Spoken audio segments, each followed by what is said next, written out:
Good afternoon. Welcome to CURT Presents Why Capital Owners Need to Take Ownership of Project Data. I'm Rana Dubrow. I'm the Director of Membership at CURT, and on behalf of our entire staff, I'd like to welcome you to today's webinar. Special thank you to our sponsor, Autodesk, and our participants from Multi-Green Properties. One housekeeping request, please keep your camera off during the webinar.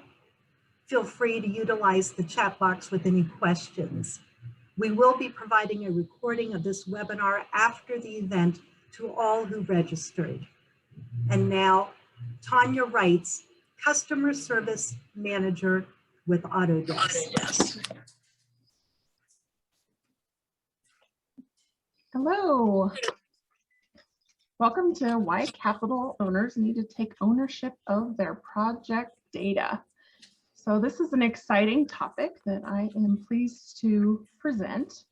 And today I will not be alone. You don't have to just listen to me for an hour.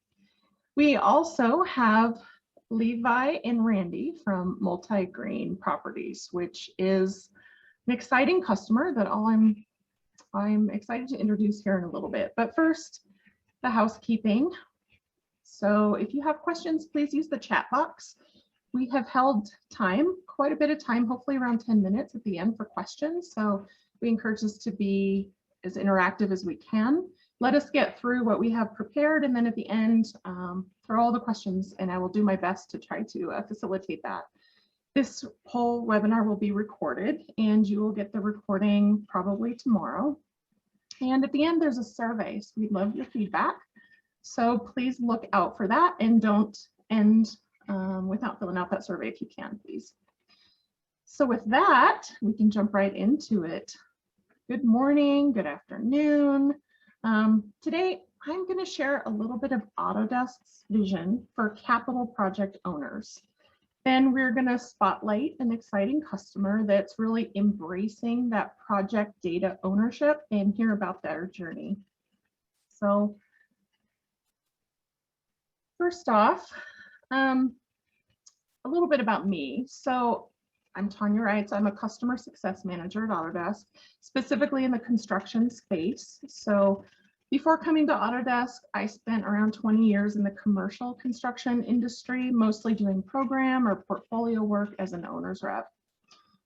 Some of that was working with owners who were really interested in data, and we were doing really cool things around benchmarking contractors and designers and just really trying to standardize because we were doing this program type work. So I bring that experience with me to Autodesk, and my role is to partner with customers to figure out how to leverage technology to achieve their goals. So enough about me. So it's an exciting time in the construction industry, right? We've seen all this growth. There is a tremendous need, as we know, across any sector. But demands and business pressures are also higher than ever. So we've got these increasing pressures and demands. And then we also hear about the challenges that come in on all sides, whether an owner, a GC, a sub, what have you, right? We've all got challenges as we try to execute these projects. And on top of that, we have the tech piece, right? As we're trying to figure out how to harness all that and optimize and be more efficient. So how do we do that? So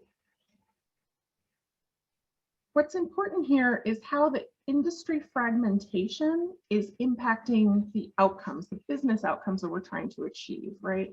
A typical construction project is made up of multiple teams across all phases of the project, right?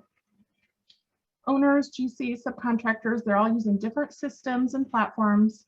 In fact, about 25% of construction companies use 5 or more different software applications. So we're constantly integrating, trying to figure out how to communicate, and we are creating data, right? We're creating all this data, but what are we doing with it? So communication within a team happens in so many formats, right? About 70% of the global industry is still working from paper-based processes. So that has added a layer of complexity between how we're communicating, right? Design all the way through all these different tools and everybody's proprietary processes. So the fragmentation of data has a huge and direct impact on the project outcomes across all levels. Teams are disconnected. They're working from outdated information because of the multiple apps, or even maybe they're not even digital yet, right? So they're not even able to access that library of things. This is leading to loads of wasted time and even security issues. Because we've got unnecessary people on the job, or we're not controlling who's got access to what. On the project level, the disconnection between the office and the field accounts for massive avoidable rework, which of course affects cost, quality, our schedule, and profitability. And at the business level, unused and lost product data is hugely reducing potential opportunities such as portfolio visibility. So the construction industry is begging for more connection from people to data, and technology plays a key role within this opportunity. So here's our strategy. It consists of 3 pillars. First, digitization. We're fully enabling capital projects for the digital age. It's not about moving off of paper, it's about digitizing processes so our customers can enhance the way information is shared through connected devices, no matter where those teams are. This enables faster and better decisions from a single source of truth. The next step is integrating. To connect all the data, we're breaking down those silos that currently exist between financial, bidding, project management, and operation maintenance systems. That way, our customers can benefit from all of that data generated through the whole life cycle of the project. And finally, we're bringing all that together and capturing critical information. That way, our customers can leverage the data to improve their business, right? You can pull powerful insights and patterns and trends, and even use predictive analytics to try to predict risk. So all of this is covered in what we call the Autodesk Construction Cloud. So this is really our way to push the industry forward and solve a lot of these issues. So what does the cloud consist of? Just at a high level, we've got this bucketed in 4 major areas: design, plan, build, and operate. And we have, through a series of development and also acquisitions, brought together a whole series of best-in-class technologies that can truly support an end-to-end workflow, right? Especially, this is so key as an owner, right? I love this, coming from the owner's background and then seeing where we're going. It finally makes a lot of sense, right? These models are starting to mean something and be actually used through construction and actually used in operations, and it's a super exciting time. So with that data shared across all the phases, now we can use it to inform decisions in design and construction, and also push that into turnover so our facilities teams can have that. We can now analyze the data so we can identify, prioritize, and I mean, my favorite use of it is to not have the same problems recurring on every project, right? If we can figure out why, then we can solve it on the front end, which means it won't keep popping up for us on the back end, and hopefully reducing those change orders. So this is connected construction. And it's really based on this idea of a common data environment, right? This only works when everything's in the same place. And then each player pushes and pulls their specific scope of work, right, into that common data environment layer. So as the owner, you are now empowered at the center of this to actually own your project from concept into operation, and then probably into renovation and back again, right? It becomes a cycle instead of a deliverable that gets put, you know, in the maintenance closet on a shelf somewhere, right? So specifically, I'm talking about BIM, right? BIM is the foundation of our digital transformation, and it's not just a cool model to look at. It's not a visual representation of an asset.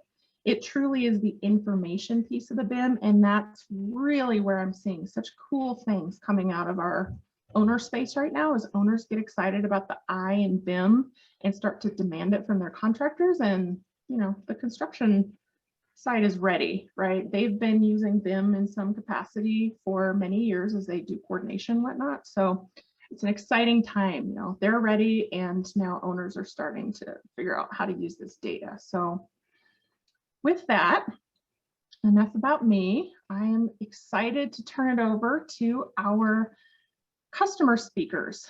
Levi Noss and Randy Norton are from Multi-Green Properties. And actually, I'm going to let them introduce themselves and a little bit about Multi-Green. So Randy, would you like to start? Sure. Tanya, can you hear me okay?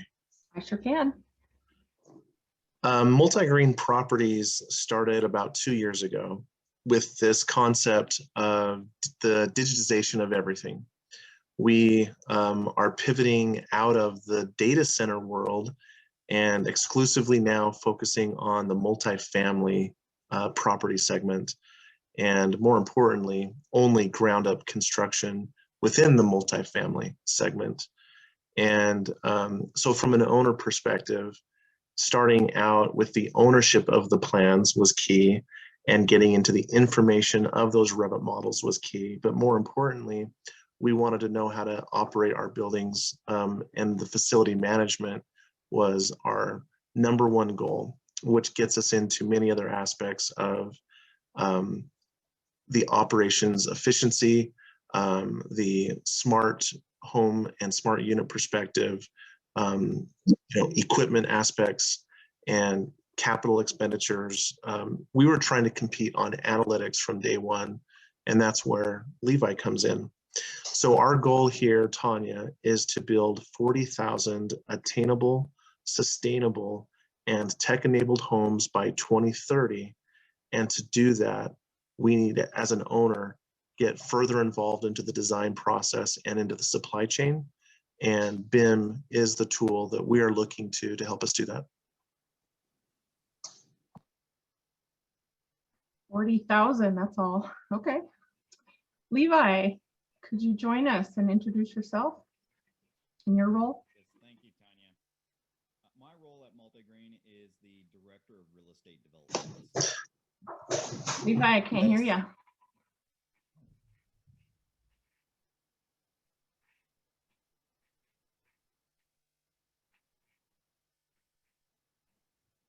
Can you hear me now? Yep, go ahead. Okay, not sure what was going on there. So thank you, Tanya, for that introduction there. So my name is Levi Noss. I am the Director of Real Estate Development at Multi-Green Properties. My role is going through and overseeing the planning process, design, pre-construction, and construction activities, specifically looking into the planning process of feasibility studies, test fit scenarios, all using the power of BIM, pushing that out into a design collaborative process with our consultants, using a design catalog with pre-engineered models and data sets, and then taking that into our pre-construction for rapid estimating and further analyzing what is going to be the best capital investment. And then moving onward into the construction activities, where we look at leveraging digital engineering for lean construction processes. And in addition to all that, responsible for creating that lean culture on the job site. So Randy does a lot internally with our business. Out at the job site, we really got to bring everybody up to speed into utilizing the types of technology stack that we're looking to use. My background has been 20 years in the construction field, doing design management, project management on various projects such as hospitals, hotels, stadiums. One of the things that led me into getting more involved with Multi-Green, I was working with a home builder doing about 5,000 homes out there and looking at their vertical integration and delivery. So in about 5 of those years, I sat as lean construction director of Australasia, where we got to explore with the different universities out there in digital engineering tools with BIM and VDC, and everything getting prepped up in a operation readiness platform where we're eliminating all paper and leveraging as many lean processes as we possibly can. Okay, thank you guys. So the first topic here is, tell me why data ownership matters. Randy, let's start with you. Well, coming from the data center business, we understand the value of data. And 10 years from now, there's a very real scenario, Tanya, that the very most valuable asset that we have on our balance sheet is data. So right now, we don't even know how to capture it all. We don't even know how to store it all. We're creating data lakes, all for the future benefit of our company. But what we do know is that we have access to this data, and we're going to start capturing the data. And in fact, our very next hire is going to be a data scientist to help us understand what this data actually is. But when you fast forward, 5 or 10 years from now, Tanya, and we have 40,000 units across the United States, to have a standardized reporting system, a standardized supply chain, understanding, what information and objects we put into these buildings 10 years earlier, when it starts coming to warranties, it's going to matter. And when we are thinking about future-proofing these assets and future CapEx, we want to know exactly what we put into these buildings. Data just doesn't stop at the construction. Data, we view this as a digital twin, and the entire digital infrastructure of these campuses we are owning. So, there's a lot of services that we're going to be providing to our residents that we otherwise could not have done or anticipated had we not designed it in a digital first world. So why data matters to us is because we want to compete on analytics. Look, right now, we're having $5 to $7 million capital calls, change orders left and right because of the cost increase of lumber and steel and labor. That is unacceptable. And we need to contract better. We need to control the contracting environment better. And from an owner, if we're really going to build 40,000 units, we need the analytics and the insight to do this. So it all starts with the information embedded in the BIM model. Levi, anything to add there? Absolutely. So why data ownership matters, just as Randy said, we want to make sure that we're aggregating all the data so that we can understand how these facilities are performing, how they're being utilized, how they're being built. And that gets into where we're not just looking at the ownership of all the data, but we're also going in and we're controlling how that data gets entered in and by whom. At the end of the day, we want to understand a readable format of all the data that's standardized across all of our projects. So it's easier for us to go in and run our analytics. We want to understand that, if there is a particular piece of equipment that's put into these facilities and it fails, is it the equipment or is it the installation? And we can start understanding that when we begin to capture all this data as things are being commissioned and installed, and we get into, I mentioned operation readiness. Too often we get boxes and boxes of paper that with O&Ms, warranties, they sit in a warehouse and that's the handover today. Well, that doesn't work in real world scenarios. When we're given the keys, we open up the doors and something goes wrong. We need this information at our fingertips that is easily and quickly attainable so that we can correct things at a moment's notice. But importantly, going into that continuous improvement for future builds. So when we can understand better what the market demands are and anticipate new demands coming in to play, such as, if there's a pandemic, if there's new technologies that people are expecting in their lifestyle, if there is other sustainability technologies out there, we want to be able to aggregate this data and have the foresight so that we can actually improve our products at every build. And I just want to continue on that statement, Levi. There's things that we would be precluded from doing in the future as an owner if we didn't care about the data during the pre-design process. I can't tell you how many times as an owner over the last 30 years, we couldn't get information, even if we asked for it. We were locked out of Procore, or vendors were holding us hostage for final documents because they wanted to get an extra several $100,000 of payment. That ends. We are going to have all, design contractors design in our instance. We're going to control the outcome. And we think that it's going to be much more efficient for everybody. And if we want to get better at design build, or even eventually into IPD, anything prefab, precast, modular, we need to know the data and have the data to make those decisions. This is all about capital budgeting and very large capital projects. If airports are requiring it, and airlines are requiring it, why shouldn't real estate? These are all 100 million, multi-billion-dollar projects. And as an owner, typically it's been the tail wagging the dog, meaning the general contractors and the subs telling us what to do. And Tanya, we just want the property to operate the way we designed it to. And finally, allowing the owner to be involved in the construction cloud is enabling us to do that. Really good point you're making there, Randy. When we sit there and we get the data today, if we're not creating that transparency across the board with the team and being the owner that's driving that, we get sanitized data and we don't get the full picture. It also breaks down, creates those silos between the teams when you are getting sanitized data, because the team is there to help collaborate and create the solution as one team.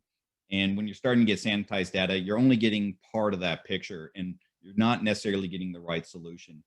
And for us as an owner, we want to be implementing target value production processes where, we create a bit of a budget, and that way we know what sort of expenditure we're going to have on a project, but also we want to be able to control what's happening in the design. If we have design elements that are being put out there that we're not aware of, then that can increase our budget unknowingly. So again, bringing that all into the environment during that design process, during that pre-construction process, go through scenarios of test fit and what ifs, and really have a full IPD type environment. Now, we may not always contract that way, but certainly those are the contracting mechanism is what's going to help bind those relationships. And in every project, we'll always have a collaborative environment that has the level of transparency. So we get multiple views on a problem, and ideally multiple solutions brought to that problem there. One last thing, Tanya, and we can go on to the next slide. If we're to build 40,000 units over the next 8.5 years, that's going to be a non-linear curve. That means we need to double production almost on an annual basis. And we can't make business decisions without the data. So we're just asking our vendors and our design consultants, help us, help you. We will do more business together in an ecosystem of transparency. And we're very excited about what this new solution is enabling us to do. We've tried all of the software solutions out there, Tanya, with a lot of switching cost.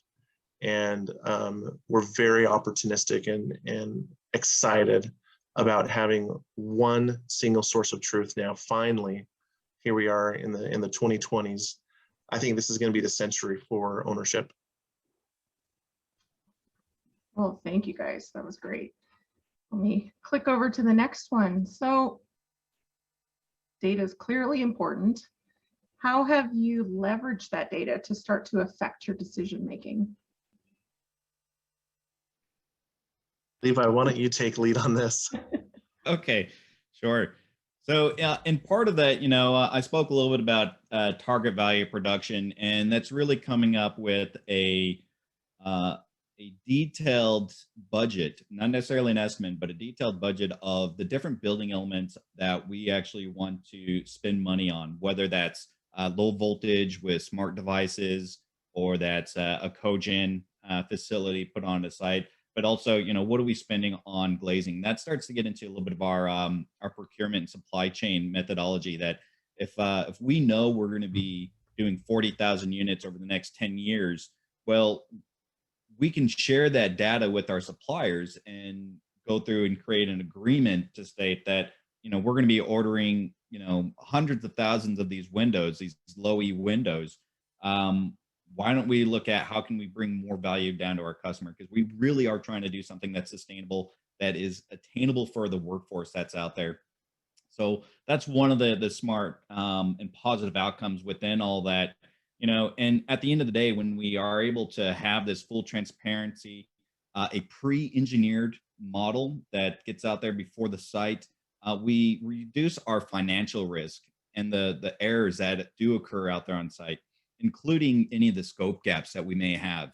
If we're able to sit there and have full transparency in a 3D visualized model that is able to produce our documentation, produces our quantities of materials, and breaks down into the specific trade packages, then you start eliminating all the questions, and you're no longer generating as many RFIs on the project. So we really want to get to that speed to build. As Randy mentioned, we're having to double production, over the next several years, and each year.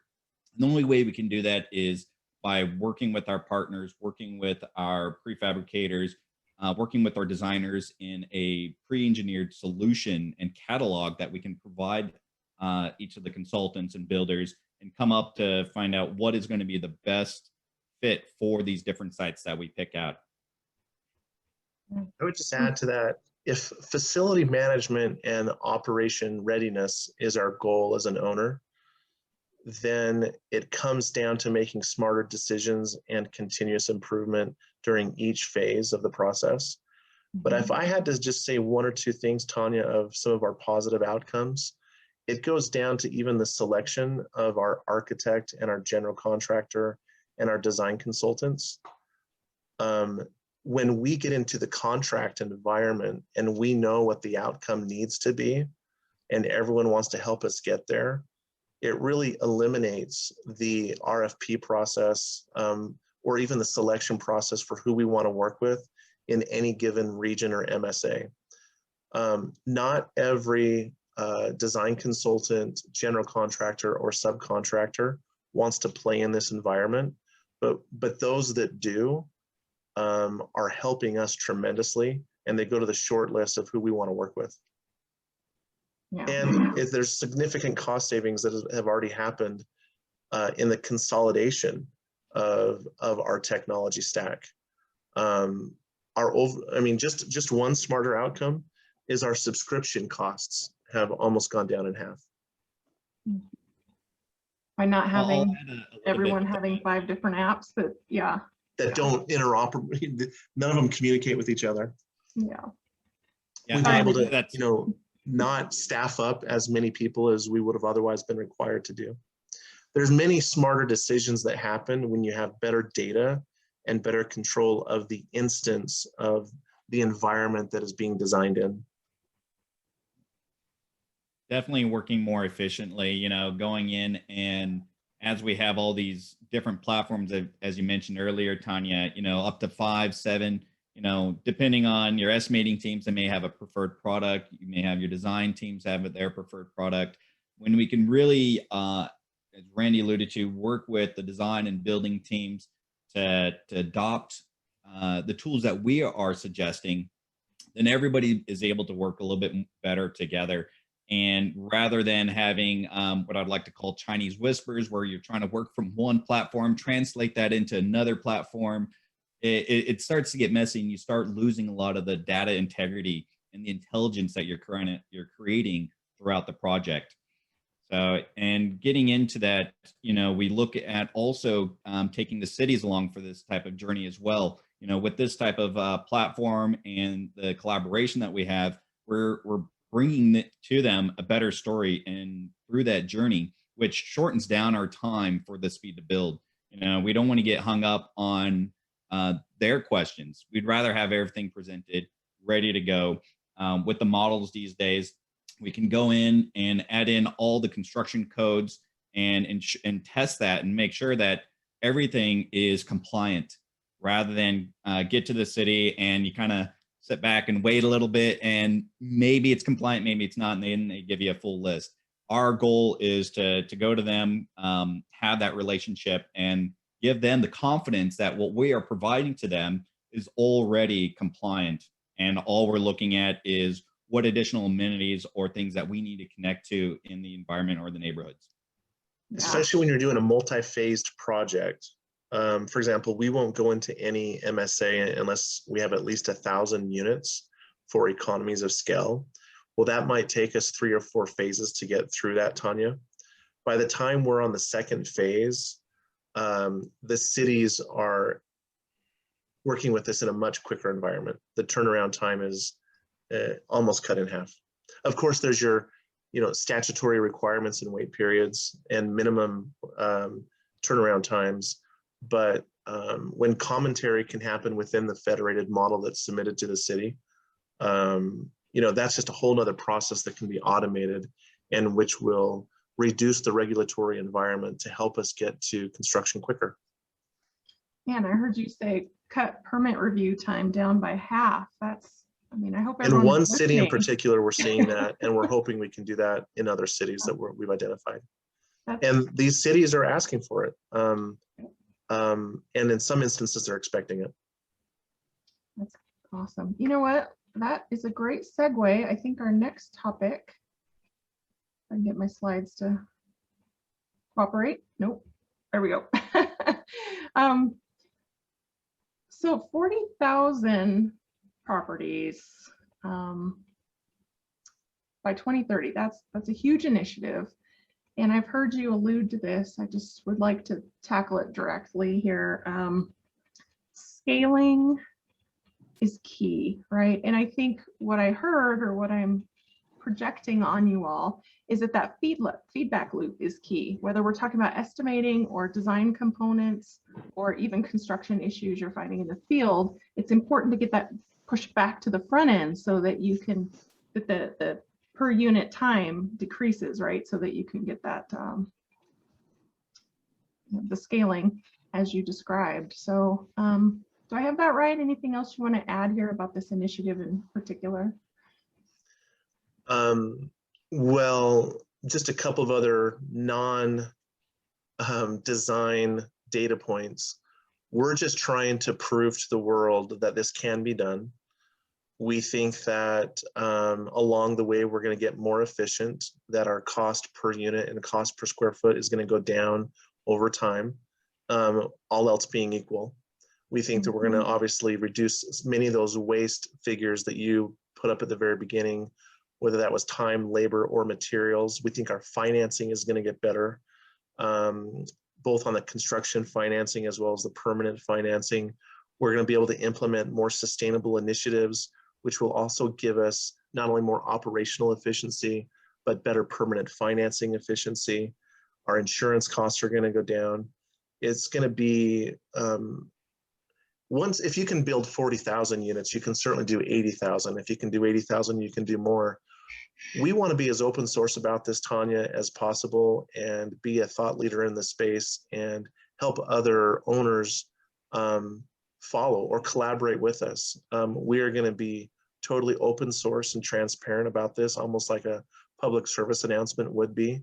We're going to share all of our research and data findings to the public through what we're writing up as green papers. And we just think that as a whole, the industry needs a push. And what we're claiming to do or aspiring to do, Tanya, I think will become the norm 10 years from now. And why 40,000 units? Well, depending on if you're talking to Fannie or Freddie, or if you're looking at the Harvard Joint Center for Housing Studies, there's a deficiency of homes here somewhere between 3.8 million and 4.8 million. And we were just trying to solve for 1% of the needed supply. And that does not include any of the dilapidated or housing stock that should be not accounted for, that is pre-1940s or pre-1930s type housing stock. The number is far greater than 4.8 million.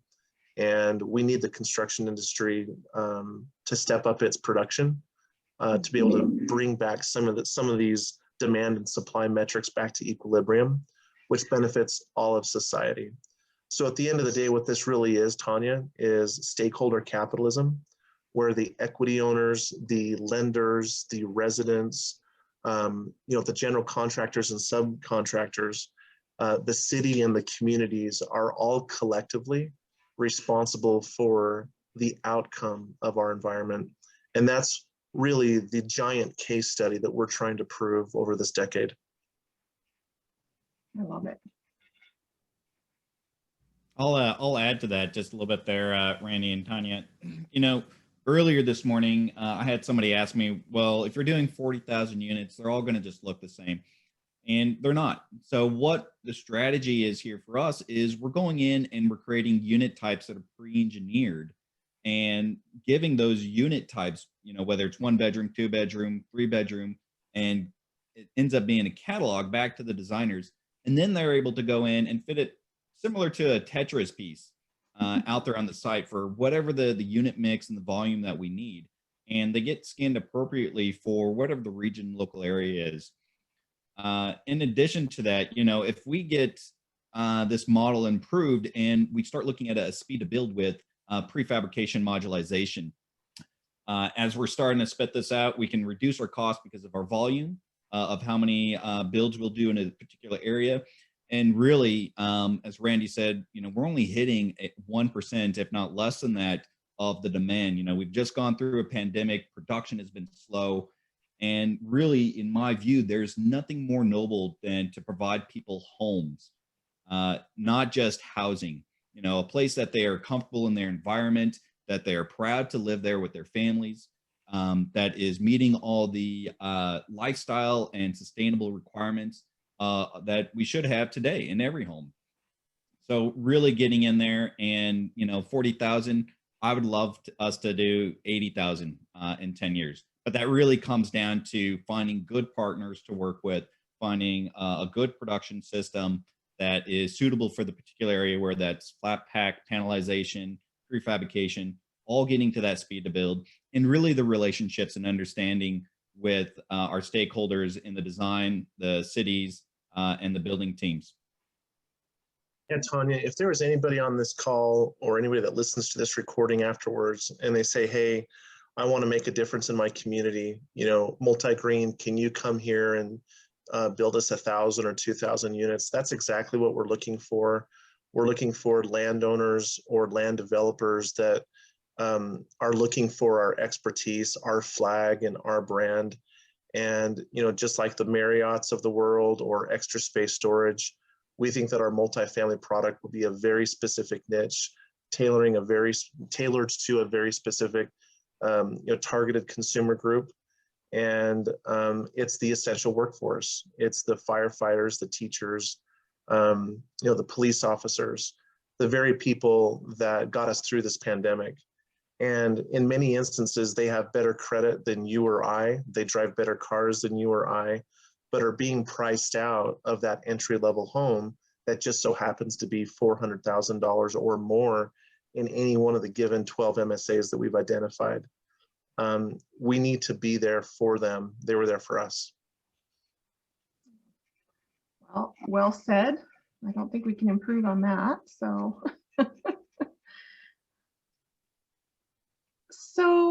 you mentioned at the beginning about you're looking 10 years out and trying to predict where you'll be at, where the industry will be at, what will be valuable, and that data is core to it. So if you could expand just a little bit more on your long-term strategy of data beyond the initiative we were just speaking about. Levi, maybe I'll take lead from an ownership and a facility management and operations perspective, and you can take lead on the construction side. So from a long-term data strategy, we know that there is going to be a lot of benefits that come from owning a real estate asset, specifically for a consumer. We are even as bold as to say that we're going to coin a phrase called building as a service. I think others have said it in the past, but there are going to be many conveniences and amenities, digital amenities that are expected and required of our resident that can only be provided by having data to act upon. We also think that future appraisals 5 or 10 years from now are going to be very specific about digital amenities. And I think that future ratings on Google, maybe there's going to be an app out there where you can rate the building, whether it's an office building, a restaurant, or a multifamily pad, according to its digital amenities. Maybe you can even start selling some of those digital amenities to the consumer or to the retail marketplace. And maybe you can even start subleasing these multifamily units out to weekly, daily, or other type rentals. And maybe you're starting to see other digital devices, Internet of Things that come to enhance and even provide additional ancillary revenue to these buildings. So data is going to exponentially drive the value of these assets, whether it's the top line revenue or the terminal value cap rate. And that's why data is so important to us. If you look at the Stanford Global Project Center, they've been advocates of really advancing sustainability and data for a very long time. And Ashby Monk is one of my heroes. He's a finance superhero.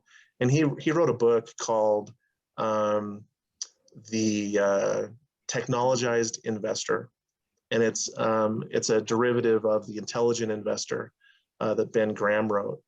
And it essentially said, as investors and as owners, you need to really look at spending that money that you would otherwise spend on a third party software provider or software engineer, and reinvest that in your company. And with Autodesk and the Revit model and the eventual digital twin, which is going to allow us to create an operating system for these buildings, it's going to allow us to leverage the data that we have. And we think that the data on our properties is going to increase the value of the properties somewhere between 100 and 200 basis points, whether that is from just the data itself, the sustainable materials that we can report on, whether it is operational efficiencies or cheaper permanent financing. And that's the reason why we are so bullish on the long-term data strategy here at Multi-Green Properties. Levi, you're muted. There we go. I'll add to that, Randy. We mentioned digital twin, and I'll talk a little bit about what digital twin means for Multi-Green. Not just going in and having a 3D asset that is sitting in the computer that has data connected to it, but also sensing data. How much power are these facilities consuming? What's the data that's being consumed? Where are the areas of these facilities being utilized? Are they using the pool? Are they using the clubhouse? Are they using the temporary office spaces? We're now living in near a post-pandemic sort of scenario. And during this whole time, everybody had to go and start working from home. A good majority of us had to work from home. Well, while the offices are all shut down, we now have increased power consumption. We now have increased needed space to work at home. Some of us are at our kitchen table. Some are just sitting on the bed with the laptop. So understanding how the different spaces get utilized, how the building performs, that really begins to start pouring into our AI with this digital twin and better provide for future needs and future uses, which allows us to understand also, if these buildings are requiring more energy, well, then it does make a lot of sense to go in and provide a cogen type scenario for these so we can lower the cost of energy. Most energy to get to your home from the power plant is, 3 parts. So every dollar you're spending, you're only getting 33 cents of energy. And when you have on-site energy production, you're getting 90 cents on the dollar. So we're able to provide more and give the amenities that these people really need. In addition, with the big data here, we're looking for just continuously improving. You look at the car manufacturing industry, every year they come out with a new model with new features. So going in and understanding what's happening with the market. You know, if lumber goes up in costs again, and we can anticipate that through trending data, we have other solutions out there such as IFC and other things we can build with as well. So really, the more data we can aggregate, we can analyze and provide better homes for everyone. All right, I'm going to move us along to tips for getting started. So let's say everybody on this call is fired up. All right, let's do it. Go data. I want to do all the things. So what do I do? But where do I start? Levi, can I start on this one? And because I Go know right you'll ahead. finish up really well. You really have to have a commitment to this from the ownership side. You have to have your ownership buy in on it, because there's going to be pursuit costs lost. There's going to be switching costs made. It's going to take a few iterations for you to decide what your technology map looks like. And then you're going to have a lot of kickback or negative feedback from people on the ground that don't believe, you know, in this idea of working collaboratively or inside of the construction cloud. You know, there's a lot of software tools out there, but what's really great from an owner's perspective, Tanya, is you can require it. So it's a contractual requirement. And if you want to work with us, if you want to do this $100 million project, or if you want to do, you know, $1 billion with us over the next 10 years in this one given MSA, then you're going to do it our way. And so having that conviction, and then obviously, you know, you're going to make mistakes. For us, this was a 4-year journey to really land and tie in all of the APIs behind the scene and get properly staffed. But then it is bringing on the right professionals, a guy like Levi, you know, a world-class BIM, VDC, large capital project manager that can be the interface to the general contractors and subs and design consultants to give them the coaching and the nudging to help them along the way. After the first project, it is so fun. It is so easy. And all of the hard work pays off. But this was a multi-million-dollar 4-year commitment on the multi-green team part. Many of those costs will not be recovered. I'll add to that. And Randy, you've alluded to, you know, grabbing the expertise within your team. You know, if you don't have the expertise of doing digital engineering or digital delivery for your projects, then I highly recommend going out and working with a digital engineering partner that has construction experience. They are hard to find, but you want to definitely find somebody who's been vetted through that construction field as a partner to bring in, and using this type of technology that enhances productivity out there on site, that being the primary goal. And as that they begin to come into your own company and your own businesses, you're going to have to get prepared for a cultural shift. You know, we've been doing things for a very long time in a particular way, you know, just traditional build. And there hasn't been a lot of technology integration into that process because of a little bit of a pushback. And some of that is due to we've got the silver foxes out there that's been doing things for 30 years, 40 years, 50 years, and they're comfortable with that. And then you have the guys coming out of college that, you know, they've got every device in their pocket that you can imagine, and they want to try to exploit that. Marrying those up together, you need somebody that can act as a custodian, taking responsibility, building that culture. My hat tips off to Randy building that culture here at Multigreen and finding the right people and to work with. Getting out there on site, again, needing somebody that can coach all the trades and the builders out there. You know, they still very much stuck into a linear process and not a dynamic process with this type of technology. Yeah, and Levi, this doesn't have to be a multi-million-dollar 4-year project like it was for Multigreen. It just turned out to be that way because we are trying to do it at scale. and the size of our projects, basically required it. But I think the simplest way to get started, Tanya, to answer your question, is probably like an owner's rep or a design assist expert that has expertise in BIM. I think you need to contract that person early on, from day one, time zero, and have a budget for it. And I don't know what that budget might be. It could be $100,000 to $500,000, depending on the size of your project. But have something there, and then you can develop your policies and procedures, your BIM execution strategy, and eventually internalize it and standardize it and have it become an owner program requirement or a design guideline requirement as you eventually become more involved in that specific trade.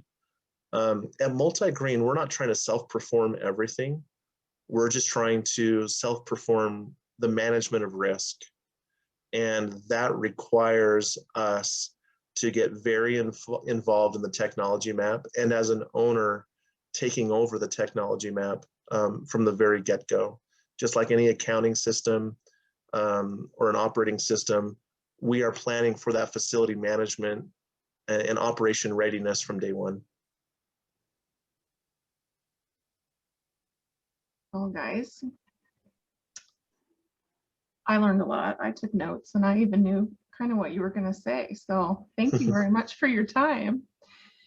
And I just want to, it's Zoom, so I feel the need to have a slide, right? So here's a closing slide, and I just want to touch on a few things that you said. So take ownership as the owner, right? That's so key. I think we think of a project and we forget that the owner, it was their idea in the first place. They have to deal with it for 30 years, 100 years, whatever we're designing for. The contractor team, even the design team, is only there for a year or so. So why should they dictate to us what we're doing, right? I think a lot of owners, especially in these big projects, it's an overwhelming responsibility sometimes to dictate the technology or ask for what you want.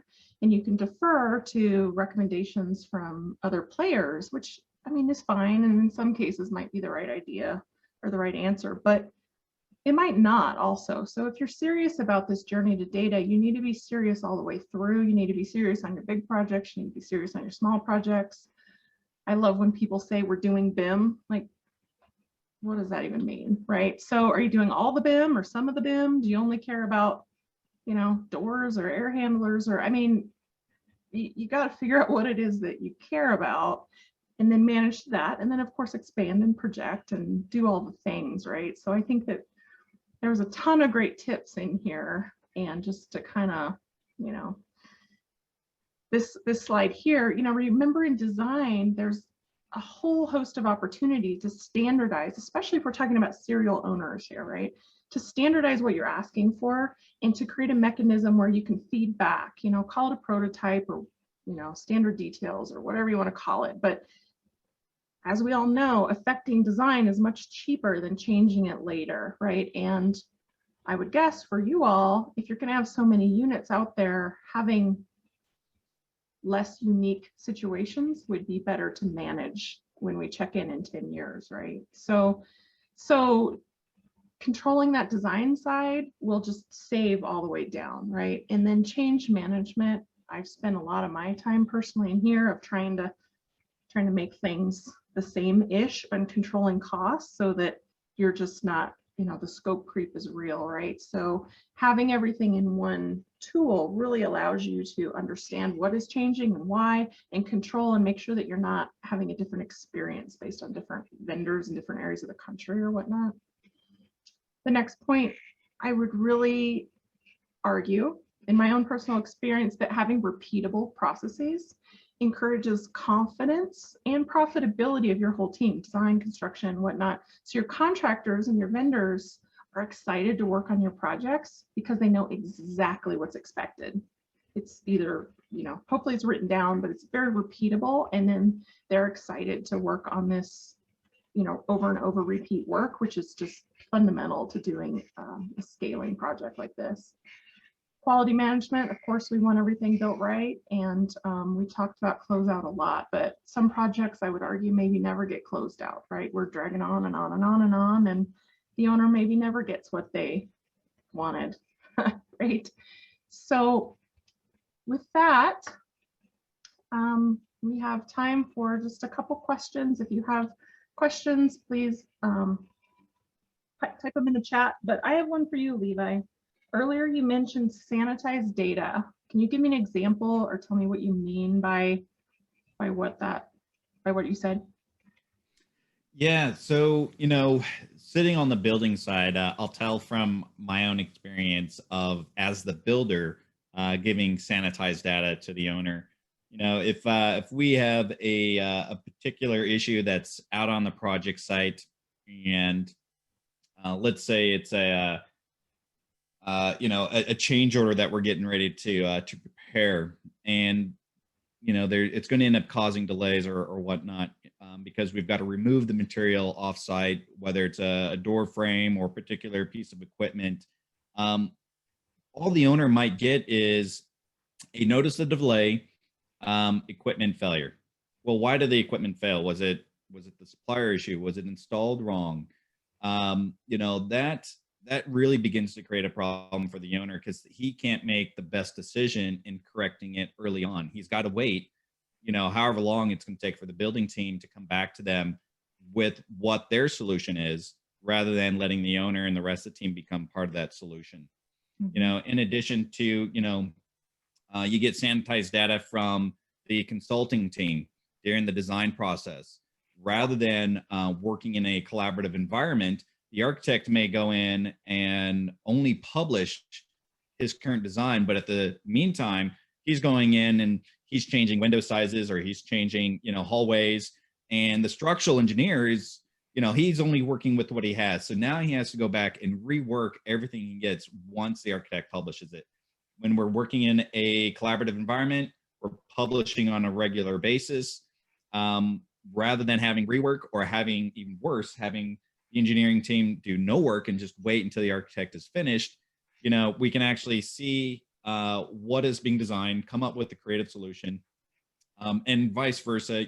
Structural engineers, they may go in, see the window and go, well, I'll tell everyone I'm going to put in a bigger beam later.